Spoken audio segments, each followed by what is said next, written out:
Welcome to another episode of Emil's language learning class. Let's dive straight to the point. What is the best way to learn a language? The short answer, there is no best or fastest method. Everyone learns differently. Everyone learns for different purposes. This is not only applicable to language learning, but also to learning in general. What can we do instead? I think it's better to clear some common misconceptions, point out methods that won't work for most people, introduce multiple methods that are proven to work, and let learners try them out. Keep in mind that even good methods won't work if the learner does not put in enough time and effort. In this video, we will go through a few topics related to language acquisition. 1. Scientific evidence and the source of my methods. 2. Adult learning versus child learning. 3. Advantages and disadvantages of adult learners, and how to utilize or overcome them. 4. The focus of this video, which is my learning model. 5. Passive versus active learning. 6. Motivation and attitude and affection. 7. Learning strategies. 8. The effects of one's native language on second language learning. 9. A realistic expectation of multilingualism. The timestamps are in the comments below. 1. The source of my methods. We want learning methods to be scientifically proven for obvious reasons. We know that language acquisition is a universal natural phenomenon, so it can be scientifically studied and understood by everyone. We also know that linguistics is the scientific study of language. Linguistics students and linguists are proven to do better in language learning. This does not imply that linguists all speak many languages, or can learn a new language effortlessly. Instead, their knowledge of linguistics and analytical skills made learning more successful. However, a good amount of people do get into linguistic studies because of their multilingual background. Not everyone is or will become a linguist or scientist, but we can sure steal some of their discoveries and methods. These methods are either proven from research evidence or practical experience. 2. Adult learning versus child learning. There is a common myth saying that adults can never reach native-like proficiency in a second language. This is, of course, not true. The key question then is why younger learners are more capable of higher levels of attainment than older learners. The answer is simple: the two groups learn differently. Younger learners are better equipped to engage in implicit learning, with implicit meaning implied though not plainly expressed. Implicit learning is a slow process that requires massive exposure to the second language. Therefore, no immediate advantage is apparent for child learners. But once proficiency is established, it's less vulnerable to language loss. Keep in mind that this doesn't mean language loss doesn't happen. Think about how people can't spell or write their native language anymore after using keyboards and autocorrect for so long.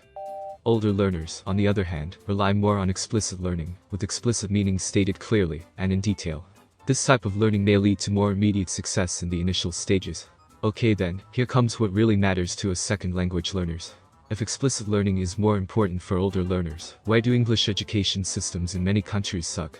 We will address this problem throughout this video. Advantages and disadvantages of adult learners. There are many advantages of being an adult learner. Adults are more cognitively developed, which means we can use our world knowledge to aid our learning. We can also learn and apply rules and strategies more easily. We also have control over input. This is essential, because there is an overwhelming amount of resources available now, and we need to go for what can fulfill our goals. There are, of course, some disadvantages of being an adult learner. Our cultural conception is already established, making us less willing to accept a new culture or identity. We are more affected by attitude, motivation, and affection. If we don't like a certain country for political or historical reasons, it's less likely for us to want to learn its language and culture. Our experience of language learning is also going to affect ultimate attainment, depending on whether the experience was positive or not. As adults, we have less time and energy, and probably more important places we need to spend our money on. So how do we utilize the advantages and overcome the disadvantages? Based on these, here is a learning model I put together. For those of you who have seen my study tips for JLPT, this is essentially the same model, but modified so it can be used to learning technically anything. A quick disclaimer, this method is designed for older learners. If you haven't gone through puberty yet, sorry kiddo, this video is less likely to be helpful to you. Anyway, the steps are to establish a study outline, get exposed to comprehensible input, memorize what you learned, and generate output. Based on the feedback you receive, go back to step 1 to update your progress and make changes to your study plan. We will go through the model with Emil and Emily. Let's say Emil is interested in conducting academic research in Japan next year. His study requires him to be able to read advanced Japanese and put together long essays. He is less likely going to speak casual Japanese because he will be working in a professional setting. Before he can even do that, his host university requires him to pass the Japanese language proficiency test that's coming up in a month. On the other hand, Emily is a native speaker of Mandarin who wants to speak native-like English. She doesn't need to read or write in English. All she wants is to communicate fluently with a native speaker. Now, these are equally legit but really different goals. What do you think is the priority for each of them? For Emil, I would probably say passing the test that's coming up in a month. If that doesn't happen, there is no working in Japan. What Emil has to worry about next is how this standardized test will assess his language proficiency. So at least within the following month, Emil would want to focus on test prep instead of solely language learning. What about Emily? From vocab, grammar and pronunciation, I would say pronunciation would be her priority. In daily communication, the one assessing you will be your interlocutor. Research has proven that someone who speaks with a heavy foreign accent is more likely to be perceived as less intelligent and less fun to talk with. A foreign accent will have social and psychological impacts on the speaker. We will talk more about these later. Next down the line, I would say not an extensive vocabulary, but an emphasis on word choice is also important. In daily communication, it's important to avoid using outdated or very advanced vocabulary. If you pay close attention to how native speakers normally speak, you would realize that they use a rather limited number of words. Being able to choose words that are appropriate in the context is more important than having a large vocabulary. Other than determining one's goals and knowing how they are going to be assessed, it's also important to track and reflect on their progress. If there is no self-awareness of what you are doing well on and needing help with, it's a lot more difficult to make an effective study plan. As a result, the final outcome can disappoint you. I've met too many people who took a language proficiency test without ever doing one mock test. They thought they are pretty comfortable with the material, but it turns out they totally bombed the test. Okay, moving on to step 2, getting exposed to comprehensible input. After knowing what they need to study, Emil and Emily now need to actually study. It is important to find reliable resources to learn from and reliable strategies to learn with. It's proven helpful to use a mix of resources and strategies. Books, apps, videos and games all work fine. Make sure to explore your options and stick with ones that you like. I will share a few strategies in a minute. What does comprehensible input and I+1 input mean? It means the language input should be just slightly more advanced than your current level.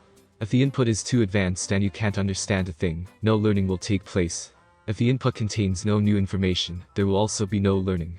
So make sure the difficulty is appropriate. Step 3. Practice and memorize. Without repetition, new knowledge you gain through input is likely going to leave your brain really soon. Spaced repetition seems to be the prevalent method right now. Apps adopting this method will show you newly introduced and more difficult items more frequently. This way, learners save time by not repeating items they have already mastered, and can instead tackle items they are having difficulties with. I won't go into much detail in this video.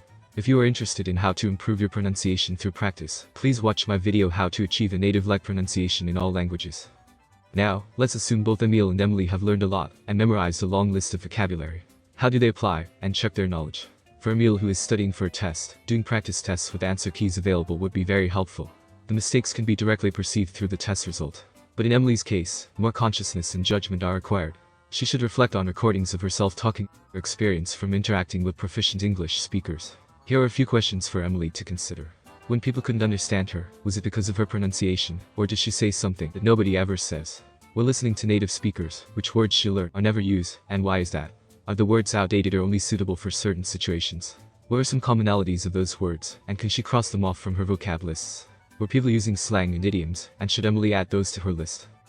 In both Emil and Emily's cases, it's important to ask for, or give themselves feedback. Based on the feedback, they can adjust their goals and update their progress.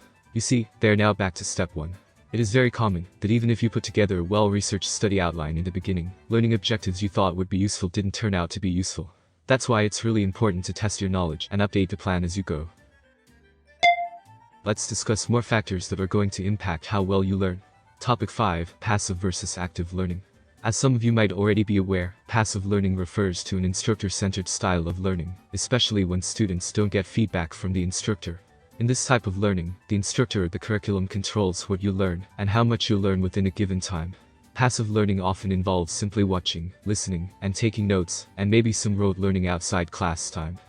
Many things I have already mentioned in this video, for example, identifying goals, self-assessment, identifying mistakes and reflecting on the mistakes are common features of active learning. This style of learning involves the learner thinking about what they are doing and can result in an increase in learner motivation, interest, and engagement. Active learning is more crucial for self-studying because there are no teachers to make a study plan for you or correct your mistakes. It might sound obvious enough since I repeated it many times already, but self-awareness and consciousness are very important. We often hear people emphasize the importance of motivation, which is, as expected, proven to play a key role in learning. Motivation is directly related to our goals. There are two types of motivation. The first type is called instrumental motivation, which is associated with practical purposes. For example, to pass an exam, get a job, or meet the expectation of others. Integrative motivation, on the other side, is the desire to identify with the community or culture. For example, to live in the country, meet an idol, or read books in this language. Both types have a positive impact on language learning, but generally, integrative motivation is more influential than instrumental motivation. Emily, who wants to interact with native speakers of English, has more integrative motivation. What about Emil? It's important to note that the type of motivation is often mixed. If someone is taking a language proficiency test in order to work in a foreign country, the chance of them also liking the country and wanting to identify with speakers of this language is very high. For Emil, we can assume that he has both integrative and instrumental motivations. Attitude and affection also play a big role. For adult learners, they are generally more unwilling to give up the culture and identity associated with their native language. Have you ever wondered why your personality also changes when you switch to another language? For example, I know I sound a lot more humble when I speak East Asian languages. It's because when people learn a language, cultural values also get transferred. Many people are subconsciously rejecting this type of transfer. Adults are also more likely to have a negative attitude towards a country or a language for historical and political reasons. If they don't like the language, there would be no integrative motivation for obvious reasons, and vice versa. How about the impact of emotions? Older learners are also more vulnerable to negative emotions. Harsh error correction and toxic competition can lead to anxiety and a negative attitude. As you can see, these psychological factors are also connected. Now, back to the question of why English education systems suck in most countries. I think most of you can write a 500-word essay addressing this question at this point. Most students have no desire to identify with the English community or culture. They only have instrumental motivations, which are often to pass tests, graduate with a pretty transcript, get into university and eventually get a job. Students are penalized for their mistakes, which can potentially lead to sociological consequences. These can lead to negative emotion and negative attitude associated with learning. In addition, school curriculums are more likely to adopt the passive teaching method, from which students have less control over what they learn and how they learn. In some countries, instructors are not native or native-like speakers of the language, and high-quality input is lacking. Of course, there are many other resources available, but without sufficient motivation, students don't even bother to look for them. Adopting a series of creative learning strategies with clear purposes is also considered important and likely to be missing from classroom settings. Students are less likely to learn if the material is boring and if they see no clear benefits. We will talk about learning strategies next. Topic 7. Learning strategies are actions or behaviors that aim to make learning more successful and enjoyable. Research has shown that more successful learners tend to use more strategies. I will talk about only a few in this video because I think some of them deserve an entire video on their own. A lot of people ask me to address focus issues. One change I adopted was to take breaks more often. When I was younger, I used to take a 10-minute break every 15 minutes. Now, I tend to take 5-minute breaks every 25 minutes. I hate all the distractions like neck pain and back pain that come with aging, but sorry, youth just does not return. Trying to sit through only 25 minutes is an easier goal for me.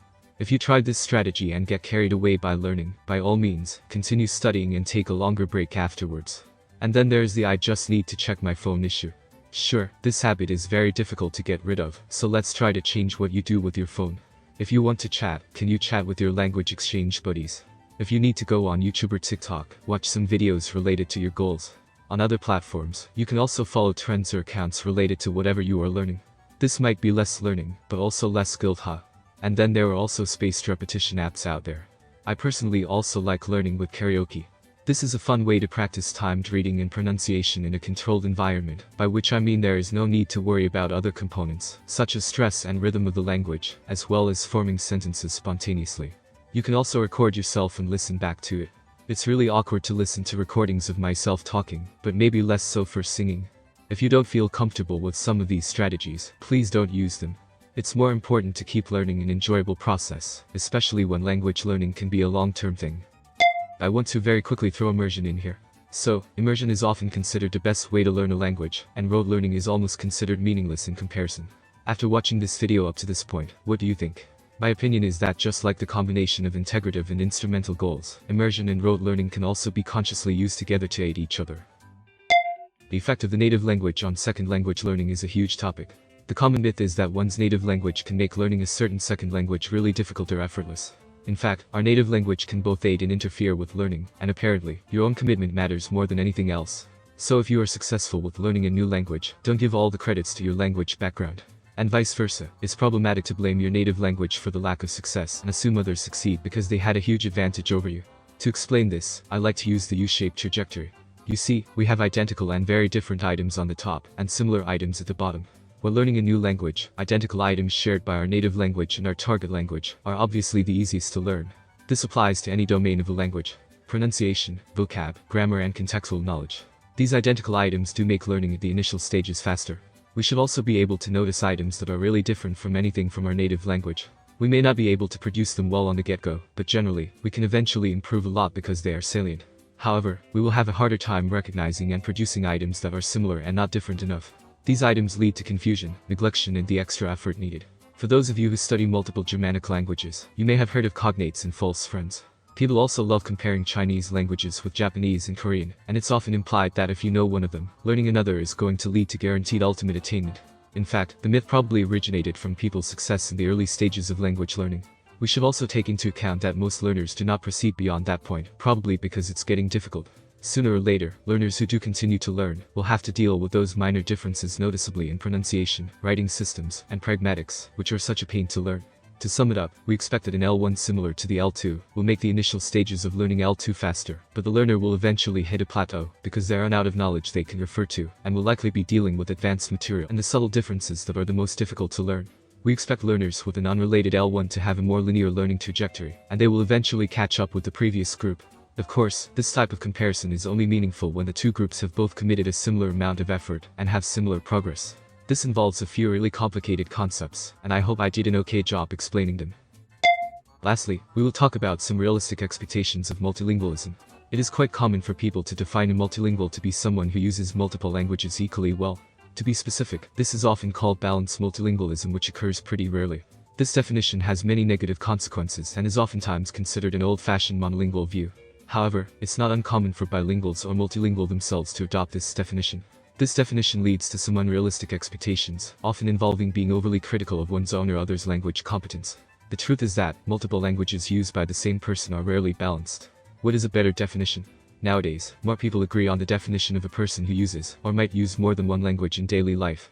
The complementarity principle suggests that bilinguals usually acquire and use their languages for different purposes, in different domains of life, with different people. Different aspects of life often require different languages. This principle explains why one language is less developed than another, and why many will find themselves lacking vocabulary in various domains, for example, work, religion, politics, and sports. By briefly going over this, I hope it justifies your language can just be good enough for your own goals. Some people learn multiple languages because they enjoy learning new languages, while some people focus on one language for functional purposes. One reason is not better than the other. Learning more languages is not always better than learning only one or two. What matters is if your language repertoire meets your needs. You don't have to feel pressured about mastering every aspect of each language, because you most likely won't need to use them. So do what you enjoy in whatever way works for you. But if you feel like your proficiency no longer meets your needs, I'm always here to help.